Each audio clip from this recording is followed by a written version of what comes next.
एक छोटे से गांव में राघवन नाम का एक भक्त रहता था जो अपनी कमाई का आधा हिस्सा साधुओं की सेवा में लगा देता था। भगवान तुम्हारा भला करें बेटा, ये सब प्रभु की कृपा है। फिर गांव में भयंकर अकाल पड़ा। राघवन के पास खाने तक के पैसे नहीं बचे।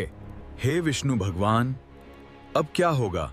अकाल इतना भयानक था कि राघवन के घर में खाने का एक दाना भी नहीं बचा था। हे प्रभु, आज तो मेरे पास खाने के लिए भी कुछ नहीं है। आखिरकार भूख और मजबूरी से टूटकर राघवन कुछ पैसों की मदद मांगने साहूकार के पास पहुंचा।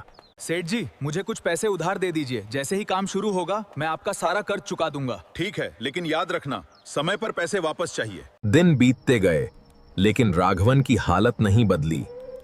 कर्ज लौटाने का समय अब बहुत करीब आ चुका था। 1 महीना होने आया, कल साहूकार पैसे मांगने आ जाएगा। अब मैं क्या करूंगा प्रभु? अगर कल शाम तक कर्ज नहीं चुकाया तो तुम्हारी झोपड़ी और चाक जब्त कर लूंगा। हे विष्णु भगवान, अगर ये चाक चला गया तो मैं अपनी और साधुओं की सेवा कैसे करूंगा?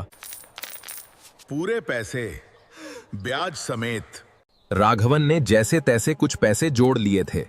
इतने पैसे तो पूरे नहीं हैं, लेकिन शायद सेठ जी मान जाएं।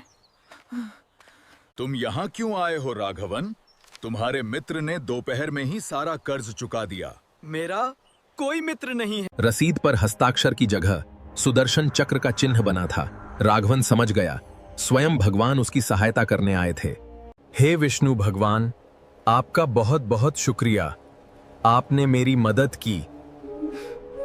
जो व्यक्ति निस्वार्थ भाव से दूसरों की सेवा करता है और भगवान पर सच्चा विश्वास रखता है, उसकी रक्षा स्वयं भगवान करते हैं।